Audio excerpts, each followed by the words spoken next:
السلام عليكم حبايبي متابعيني، شلونكم؟ اخباركم؟ ان شاء الله الكل بخير. اليوم جايبت لكم كبة مقرمشة وطيبة وسهلة، وتقدرون تسوون من عندها وتفرزون. انا دائما اسوي لكم الشغلات حتى تترحمون الوالدية، لان فعلا هاي ناجحة 100%.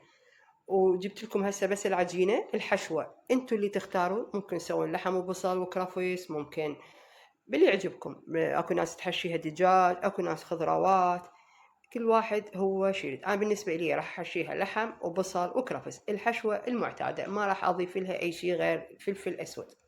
بالنسبه للحشوه العجينه راح اراويكم طريقه جديده وحلوه وسهله.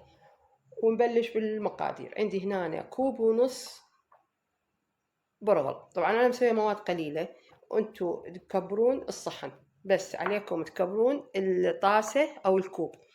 هنا أنا عندي كوب واحد تمن، أي تمن موجود، تمن الحصة، تمن عنبر، تمن بسمتي، الموجود أي نوع يصير. هذا أنا عندي تمن عنبر الناعم، أنا عندي هذا اللي يسمونه دقة، والموجود ماكو مشكلة يعني. عندي هنا بالنسبة للبهارات، وهذا يعني ميزة هاي الكبة إنه طعمها بيها بهارات، تقدرون تستغنون عنها، بس هي هاي اللي ميزة مالتها وطيبة. عندي هنا كمون، شوية كاري، رشة طبعا كلش قليلة، ملح حسب الرغبة. عندي هنا رشة دارسين، رشة هيل وكركم.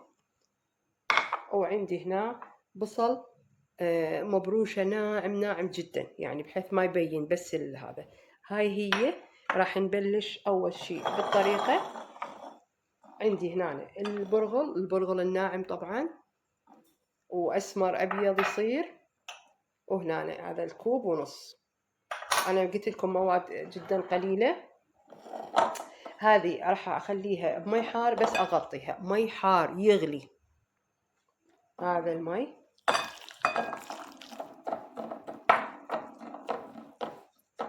كل شي ما أخلي أول شي هسه، ما نخلي أي شي، بس المي نخليها تنقع مو شوفوا هيك، يعني بحيث يعني تغرقون البرغل بالمي الحار. خلوها مثل ما هي، تتغطى بنايلون.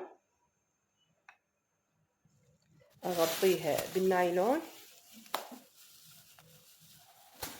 وأتركها إلى أن تفتح حبة البرغل، أو نتركها خلينا نقول نص ساعة. بهذا الأثناء إيش راح نسوي؟ هذا التمن العادي، يعني طبخيه، سلقيه، تشوفين الحباية تستوي، لأن أنا ما أريد أطول الفيديو، بس تستوي الحباية مضبوط، تخليه على نار خفيفة. كانش تطبخين تمن عادي للبيت، يعني طبقيه تطبيق أو تسلقيه وتصفيه بكيفك، بس أنا أفضل التطبيق حتى تبقى النشا مالته بيه.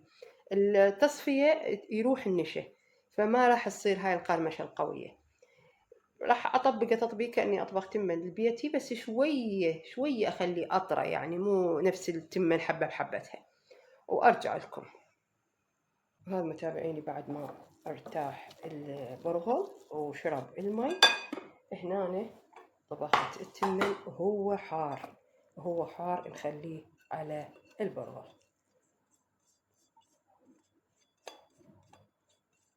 نخلطه، خليه شوية يدفى. أخلي البهارات أول شي قبل لا تركه، والملح طبعا التمن تخلوا له شوية ملح ضروري. وأخلي البصل،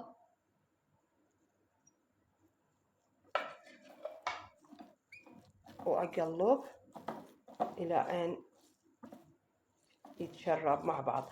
هذا الخطوة جدا مهمة، إنه تخلوه يتشرب مع بعض، وبعدين تبدون تعجنون من يصير بارد أو دافي. وهم متابعيني بعد ما جهزنا العجينة، طبعا لازم تخلون العجينة مايها قليل حتى تتحكمون بيها. فهذا التمن والبرغل سوى صار، شوفوا شلون صارت. بعد احنا راح نعجنها، نبلل ايدينا ونعجنها. حتى ليش لبست الجفوف تساعدني ما تلزق العجينة، تظل ما تلزق بايدي، يعني مهما يكون هاي نشويات اعجنها مضبوط، واذب لها شوية شوية ماي حتى تطرى. مثل ما قلت لكم لا تكثروا الماي للبرغل، والتمن حاولوا تخلونه يعني مش لين بس مو لين إلى درجة سيولة، يعني حلو. وراح نعجنها مضبوط وأرجع لكم. هاي بعد ما عجناها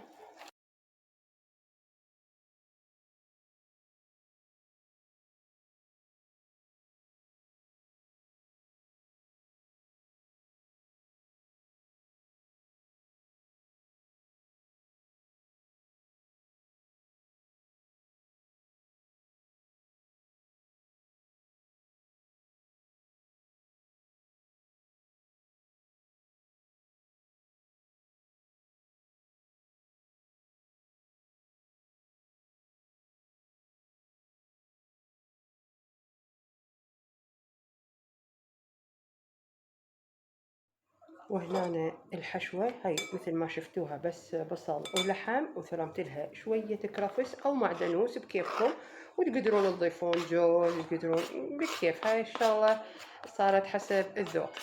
أنا حطيت بس بصل ومعدنوس ولحم وفلفل أسود، ما خليت أي شي ثاني. تطلع هيك أحسها أطيب، قد ما تكثرون لها خضروات تصير أطيب.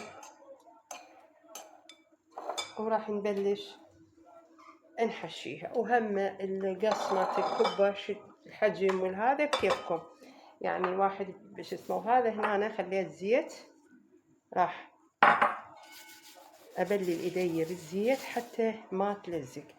شوفوا هالعجينة هاي بدون ماكينة، ما ضفنا لها لا طحين. انا قلت لكم ممكن اذا شفتوها لينة تضيفوها، بس انتو ماكو داعي تخلوها تصير لينة، خلوها تحاولون الماء قليل حتى انتو تتحكمون بالعجن. وهالطريقة ممكن تسوونها حسب كل واحد هو شلون ايده ماخذه. والحشوة هم اللي تعجبكم خلوا زيادة خلوا نقصان. وممكن بهالطريقة، انا ما راح اسويها بيضاوية مثل السورية، لان هاي كبة عراقية، هاي كبة امهاتنا. راح اسويها بهالطريقة. وطرق هواي للف الكبة، تقدرون تلفونها بأي طريقة تعجبكم. راح ألفها هالشكل، وسويتها حجمها يعني لا كبير ولا صغير بهالطريقة، وأكملها وأرجع لكم.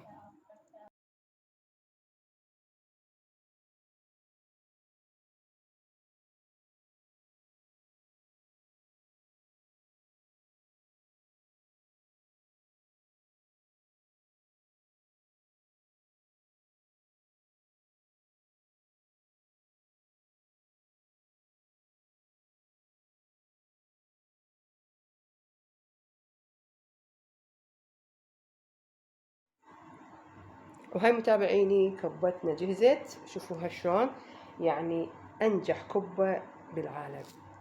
شوفوا شو القرمة. أنا ما عندي سماعة وتطلع الصوت. شوفوها شلون، خلوني آكل من عندها. سماعتي مو قوية، بس كبة كعك، مو كبة، اقسم بالله كعك، قد ما هي طيبة. أتمنى يعجبكم هذا الفيديو، ولا تنسون الدعاء الوالدي بالرحمة، وفي أمان الله.